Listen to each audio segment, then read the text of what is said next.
Hello दोस्तों, स्वागत है आपका आपके यूट्यूब चैनल यूथ एजुकेशन में।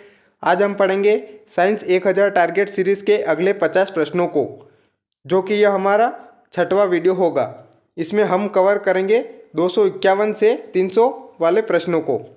तो चलिए बिना किसी देरी के वीडियो स्टार्ट करते हैं। पहला प्रश्न है, मेंडलीव की आवर्त सारणी में कितने तत्व मौजूद थे? तो इसका सही आंसर बन जाएगा दोस्तों ऑप्शन नंबर बी, 63 तत्व। अगर बात करें मेंडलीव की आवर्त सारणी में ग्रुप की, तो 9 ग्रुप थे और वर्ग की संख्या 7 थी, यानी कि कुल मिलाकर 63 तत्व मौजूद थे। अब अगला प्रश्न, बॉक्स जेलीफिश के पास कितनी आँख होती हैं? तो देखिए दोस्तों, बॉक्स जेलीफिश के पास जो होती है वो 24 आँख होती हैं। ऑप्शन नंबर सी अपना सही आंसर हो जाएगा। अब अगला प्रश्न, प्रकाश की किस घटना के कारण मनुष्य आँखों से देख सकता है? तो देखिए दोस्तों, प्रकाश की किस घटना के कारण मनुष्य देख सकता है? तो वो परावर्तन की घटना के कारण मनुष्य देख सकता है। ऑप्शन नंबर ए अपना सही हो जाएगा। अब अगला प्रश्न, नेत्रदान के समय आँख का कौन सा भाग दान में दिया जाता है? तो देखिए दोस्तों, इसका सही आंसर बन जाएगा ऑप्शन नंबर बी, कॉर्निया। बात करें कार्निया की, तो कार्निया का जो गुंबद आकार जो होता है उससे ये पता चलता है दोस्तों कि व्यक्ति के अंदर कौन सा दृष्टि दोष है, यानी कि उसके अंदर दूरदृष्टि दोष है या फिर निकट दृष्टि दोष है। अब अगला प्रश्न, किस विटामिन को एंटी इन्फेक्शन विटामिन भी कहते हैं? तो देखिए दोस्तों, विटामिन ए को एंटी इन्फेक्शन विटामिन भी कहते हैं। ऑप्शन नंबर ए अपना सही हो जाएगा। अब अगला प्रश्न, विटामिन बी का रासायनिक नाम क्या होता है? तो देखिए दोस्तों, विटामिन B1 का जो रासायनिक नाम होता है वो होता है thiamine. Option number B is the correct answer. बात करें राइबोफ्लेविन की, तो राइबोफ्लेविन B2 विटामिन का नाम रहता है।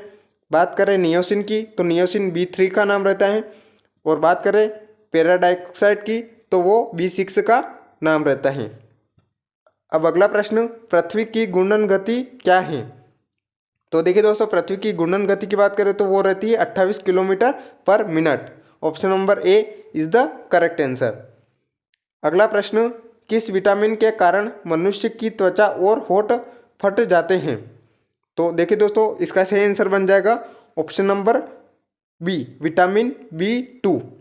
बात करें विटामिन B2 की, तो उसका जो रासायनिक नाम रहता है वो रहता है राइबोफ्लेविन। अब इसने और दे रखा है विटामिन B1, तो B1 का नाम रहता है थायमिन। इसने दे रखा है विटामिन सी, तो विटामिन सी को स्कॉर्बिक एसिड कहते हैं। और विटामिन डी उसको कैल्सीफेरॉल कहते हैं।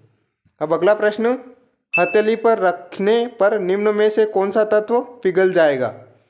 तो देखिए दोस्तों, अगर हम गैलियम और सीजियम दोनों को हथेली पर रखेंगे तो वो दोनों ही पिघल जाएंगे।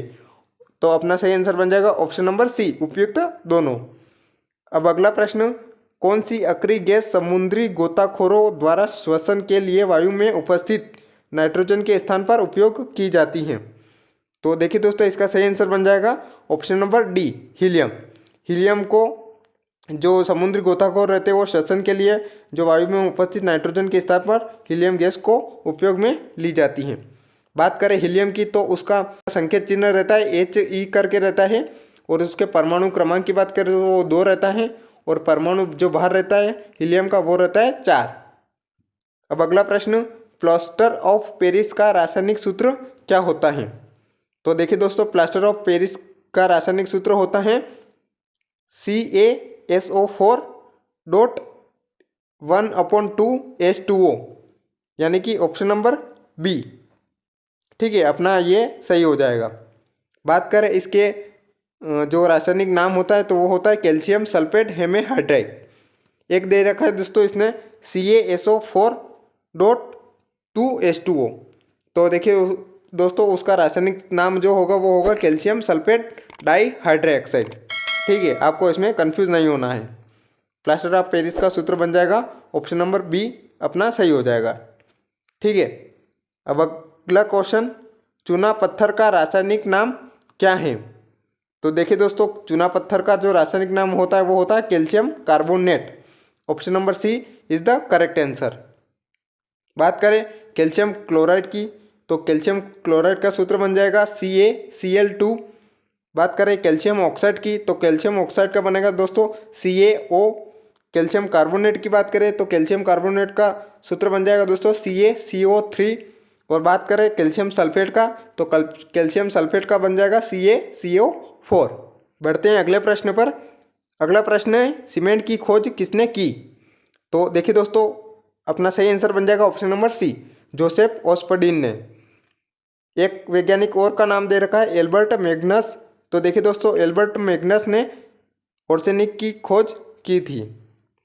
अगला प्रश्न, इंडियन गैस एक मिश्रण है। तो देखिए दोस्तों इंडियन गैस का जो एक मिश्रण होता है वो रहता है ब्यूटेन और प्रोपेन का। Option number C is the correct answer. अगला प्रश्न, यदि पृथ्वी पर कोई वायुमंडल नहीं है तब आकाश का रंग कौन सा होगा?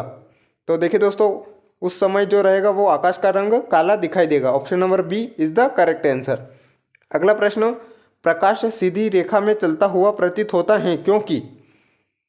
तो देखिए दोस्तों प्रकाश जब सीधी रेखा में चलता है तो प्रकाश का तरंगदैर्घ्य बहुत ही छोटा होता है। ऑप्शन नंबर सी अपना सही हो जाएगा। अगला प्रश्न, प्रकाश का वेग अधिकतम किस में होता है?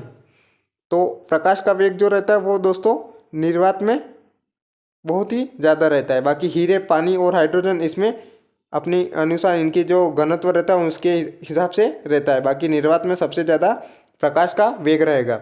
अगर बात करें ध्वनि का वेग जो रहेगा वो रहता है सबसे ज़्यादा मेटल में यानी कि धातु में। अब अगला प्रश्न, प्रकाश एक निम्नलिखित में से कौन सा है? तो देखिए दोस्तों इसका सही आंसर बन जाएगा ऑप्शन नंबर सी, एक विद्युत चुंबकीय विकिरण। अब अगला प्रश्न, द्वितीयक इंद्रधनुष में सबसे ऊपर कौन सा रंग होता है? तो देखिए दोस्तों इंद्रधनुष की बात करें तो वो दो प्रकार के रहते हैं। एक रहता है प्राथमिक इंद्रधनुष और एक और रहता है द्वितीयक इंद्रधनुष। प्राथमिक इंद्रधनुष में जो रहता है वो बाहर की साइड लाल रंग रहता है और अंदर की साइड जो रहता है वो बैंगनी रंग रहता है। और इसने पूछा है द्वितीयक इंद्रधनुष, तो द्वितीयक इंद्रधनुष में प्राथमिक जो इंद्रधनुष रहता है उसका ठीक विपरीत होता है, यानी कि बाहर की ओर इसमें बैंगनी रंग रहता है और अंदर की साइड लाल रंग रहता है। तो अपना सही आंसर बन जाएगा ऑप्शन नंबर डी, बैंगनी रंग। अगला प्रश्न, कार के आगे उपस्थित लैंप में कौन सा दर्पण का उपयोग किया जाता है? तो देखिए दोस्तों कार के आगे जो उपस्थित एक लैंप रहता है ना वो हेडलाइट, उसमें परवलयाकार के आकार का अवतल दर्पण होता है। ऑप्शन नंबर डी अपना सही हो जाएगा। अब अगला प्रश्न, प्राथमिक इंद्रधनुष में सबसे ऊपर कौन सा रंग होता है? तो देखिए दोस्तों अभी पिछले प्रश्न में देखा था आपने, तो प्राथमिक इंद्रधनुष में जो रहेगा वो रहेगा लाल रंग ऊपर की साइड। ठीक है, option number A is the correct answer. अगला प्रश्न, निकट दृष्टि दोष को ठीक किया जाता है। तो देखिए दोस्तों कौन सी जो लेंस रहता है उससे निकट दृष्टि दोष को ठीक किया जाता है, तो वो रहता है अवतल lens. Option number B is the correct answer. बात करें दूरदृष्टि दोष की तो उसमें जो रहता है वो उत्तल लेंस का प्रयोग किया जाता है। अब अगला प्रश्न, छोटी मात्रा रोग किस धातु की हानिकारक मात्रा के कारण होता है? तो देखिए दोस्तों छोटी मात्रा रोग जो रहता है वो कौन सी धातु के कारण होता है? तो वो होता है पारा धातु। Option number D is the correct answer. बात करें पारा धातु की तो उसका जो संकेत रहता है वो Hg के हिसाब से के नाम से रहता है। और उसमें जो बात करें परमाणु संख्या की तो उसका परमाणु संख्या रहती है 80। ठीक है, पारा की बात करें तो ये एक सामान्य ताप पर जो रहता है ये द्रव अवस्था में पाया जाता है और इसे धातु में गिना जाता है। अब अगला प्रश्न, प्लेग किससे फैलता है? तो देखिए दोस्तों प्लेग जो बीमारी रहती है वो जीवाणु से फैलती है। ऑप्शन नंबर ए अपना सही हो जाएगा। बात करें जीवाणु की तो इसका नाम जो रहता है पास्चुरेला पेस्टिस नाम का जीवाणु रहता है और ये जीवाणु जो रहता है वो चूहे के मरने से पनपता है। अब अगला प्रश्न, निम्न में से कौन सा रोग जीवाणु के कारण उत्पन्न होता है? तो देखिए दोस्तों टीबी जो रहती है वो जीवाणु के द्वारा उत्पन्न होती है। तो अपना सही आंसर हो जाएगा ऑप्शन नंबर ए। टीबी का जो पूर्ण नाम रहता है वो ट्यूबरकुलोसिस रहता है। ठीक है, बात करें पोलियो, मलेरिया और एड्स की तो पोलियो जो रहता है वो वायरस से फैलता है, मलेरिया जो रहता है वो प्रोटोजोआ से फैलता है और एड्स की बात करें तो वो वायरस से फैलता है। अब अगला प्रश्न, इबोला वायरस का नाम लिया गया है तो किसके नाम से लिया गया है? तो वो लिया गया है एक नदी के नाम से। अफ्रीका की एक कांगो नदी है उसकी एक सहायक नदी है इबोला नदी उसी के नाम से इबोला वायरस का नाम लिया गया है, क्योंकि उसी के पास एक गांव था जहां से इबोला वायरस की शुरुआत हुई थी, यानी कि इबोला वायरस सबसे पहले वहां पर देखा गया था। बढ़ते हैं अगले प्रश्न की तरफ। अगला प्रश्न है, चिकनगुनिया बीमारी किससे फैलती हैं? तो देखिए दोस्तों, चिकनगुनिया बीमारी जो रहती है वो मच्छर से फैलती है। देखिए दोस्तों, दो मच्छर रहते हैं, एक रहता है एंडीज मच्छर और एक और रहता है मादा एनाफिलीज मच्छर। एंडीज मच्छर से चिकनगुनिया और डेंगू दो बीमारियां होती हैं, और मादा एनाफिलीज मच्छर से जो रहता है वो मलेरिया नामक बीमारी होती हैं। अब अगला प्रश्न, मानव शरीर में सबसे मजबूत हड्डी कौन सी होती हैं? तो देखिए दोस्तों, मानव शरीर में सबसे मजबूत हड्डी की बात करें तो वो रहती है जबड़े की हड्डी। ऑप्शन नंबर डी अपना सही हो जाएगा। अगला प्रश्न, शरीर की एकमात्र कंकाल पेशी कौन सी है जिसके दोनों सिरे हड्डियों से नहीं जुड़े होते हैं? तो देखिए दोस्तों, ऑप्शन नंबर सी अपना सही हो जाएगा। जीभ जो रहती है वो एकमात्र ऐसी कंकाल पेशी होती है जो कि हड्डियों से नहीं जुड़े होते हैं। अगला प्रश्न, मानव हड्डी का मुख्य घटक क्या होता है? तो यहाँ पे देखिए दोस्तों, इसने मुख्य घटक पूछा है, तो अपना अगर करेक्ट आंसर की बात करें तो अपना सही आंसर हो जाएगा ऑप्शन नंबर बी, कैल्शियम। बाकी हड्डियों में फास्फोरस भी होता है, लेकिन इसने मुख्य घटक पूछा है और ऑप्शनल को देखेंगे तो कैल्शियम इसमें सही आंसर बन जाएगा। अगला प्रश्न, ऐसा कौन सा जीव है जिसके आरबीसी में केंद्रक पाया जाता है? तो देखिए दोस्तों, एकमात्र ऐसा जीव होता है लामा ऊँट, जिसके आरबीसी में केंद्रक पाया जाता है। तो इसने ऑप्शन नंबर ए में लामा दे रखा है और ऑप्शन नंबर बी में ऊँट दे रखा है, जो कि दोनों ही सही हैं। तो ऑप्शन नंबर सी अपना सही हो जाएगा, उपयुक्त दोनों। अब अगला प्रश्न, चोट लगने पर किस प्रोटीन के द्वारा रक्त जमता है? तो इसका सही आंसर बन जाएगा option number A, fibrinogen protein द्वारा। यहाँ पर देखिए दोस्तों, फाइब्रिनोजेन प्रोटीन जो रहता है वो रक्त के थक्के में जमने में सहायक होता है। और इसने दे रखा है एक और हिपेरिन प्रोटीन। हिपेरिन प्रोटीन जो रहता है वो नसों में रक्त को जमने से रोकता है। अब अगला प्रश्न, प्रोटीन की फैक्ट्री किसे कहा जाता है? तो देखिए दोस्तों, प्रोटीन की फैक्ट्री राइबोसोम को कहते हैं। Option number A is the correct answer. अगला प्रश्न, कोशिका की आत्मघाती थैली किसे कहा जाता है? तो कोशिका की आत्महत्या की थैली वो कहते हैं लाइसोसोम को। Option number D is the correct answer. अगला प्रश्न, मानव शरीर में रक्त शुद्धिकरण कौन करता है? तो देखिए दोस्तों, रक्त का शुद्धिकरण की बात करें तो वो करती है kidney. Option number A is the correct answer. अगला प्रश्न, कवक व शैवाल का सहजीवी क्या कहलाता है? तो देखिए दोस्तों, कवक और शैवाल का जो सहजीवी रहता है वो लाइकेन कहलाता है। Option number A is the correct answer. अगला प्रश्न, रेबीज के टीके की खोज किसने की थी? तो देखिए दोस्तों, रेबीज के टीके की खोज करी थी लुईस पास्चर ने। Option number B is the correct answer. ठीक है, बात करें न्यूटन की, तो न्यूटन ने गति के 3 नियम दिए थे। इसके अलावा बात करें मेंडल की, तो मेंडल ने तत्वों की आवर्त सारणी को दिया था। अब अगला प्रश्न, पादपों की कोशिका भित्ति किससे बनी होती हैं? तो देखिए दोस्तों, पादपों की जो कोशिका भित्ति रहती है वो रहती है सेल्यूलोस की बनी होती है। ऑप्शन नंबर ए अपना सही हो जाएगा। बात करें काइटिन की, तो काइटिन की जो रहती है वो कवक की कोशिका भित्ति होती हैं। इसने एक और दे रखा है लिपिड, तो लिपिड जो रहती है वो ऊतक की कोशिका झिल्ली होती हैं। अगला प्रश्न, किस वैज्ञानिक ने इंसुलिन की खोज करी थी? तो देखिए दोस्तों, ऑप्शन नंबर ए दे रखा बेस्ट और ऑप्शन नंबर बी दे रखा बेंटिंग। तो दोनों वैज्ञानिक ने मिलकर इंसुलिन की खोज करी थी। बात करें इनके पूर्ण नाम की, तो बेस्ट का जो पूर्ण नाम था वो था चार्ल्स हर्बर्ट बेस्ट, और बेंटिंग का जो पूर्ण नाम था वो था फ्रेडरिक ग्रांट बेंटिंग। इन दोनों ने ही मिलकर इंसुलिन की खोज करी थी। अब अगला प्रश्न, घोड़े और गधे के बीच संकर यानी कि हाइब्रिड को क्या कहा जाता है? तो देखिए दोस्तों, घोड़े और गधे का अगर संकर करेंगे तो वो बनेगा खच्चर। ऑप्शन नंबर ए अपना सही हो जाएगा। अगला प्रश्न, पानी की टंकी में कवक को नष्ट करने के लिए प्रयुक्त रासायनिक कौन सा किया जाता है? तो देखिए दोस्तों, इसमें कॉपर सल्फेट का उपयोग किया जाता है। ऑप्शन नंबर सी अपना सही हो जाएगा। बात करें कॉपर सल्फेट की, तो कॉपर सल्फेट को नीला थोथा कहते हैं, और इसके सूत्र की बात करें तो वो बन जाएगा CuSO4। ठीक है दोस्तों। अब इसने दे रखा है मैग्नीशियम सल्फेट की, तो मैग्नीशियम सल्फेट का सूत्र बनेगा MgSO4। इसने दे रखा है नाइट्रिक अम्ल, तो इसका बनेगा HNO3। और इसने एक और दे रखा है सल्फर, तो सल्फर का जो प्रतीक होता है वो S होता है, और इसका परमाणु क्रमांक की बात करें तो वो रहेगा 16। अब अगला प्रश्न, खेत की फसलों का अध्ययन क्या कहलाता है? तो देखिए दोस्तों, खेत की फसलों का अध्ययन कहलाता है कृषि विज्ञान। ऑप्शन नंबर बी अपना सही हो जाएगा। अगला प्रश्न, निम्न में से किस जीव के पास श्वसन अंग है लेकिन मस्तिष्क नहीं होता है? उसे क्या कहते हैं?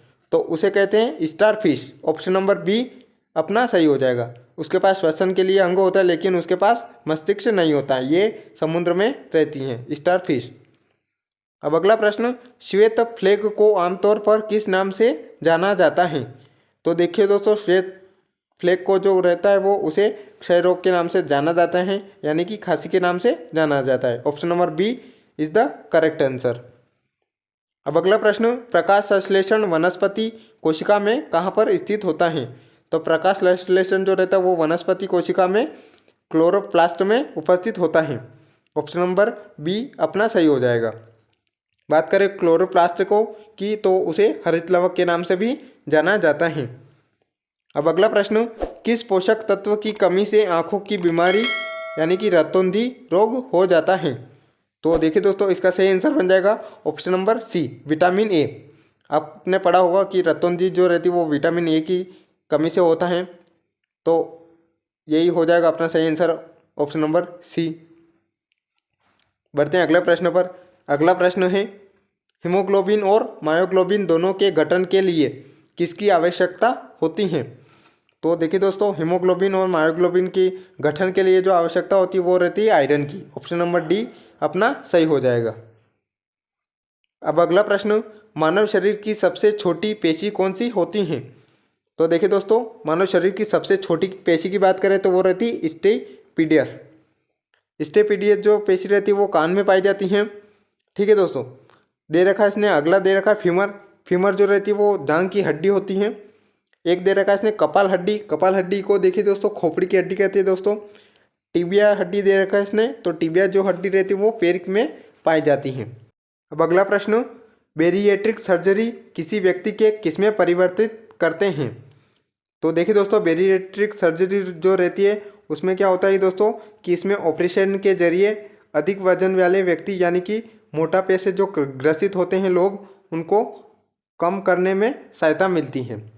तो इसमें जो रहता है वो पाचन तंत्र को परिवर्तित किया जाता है। ऑप्शन नंबर सी अपना सही हो जाएगा। अब अगला प्रश्न, मादा पुष्प के किस भाग में निषेचन की क्रिया होती है?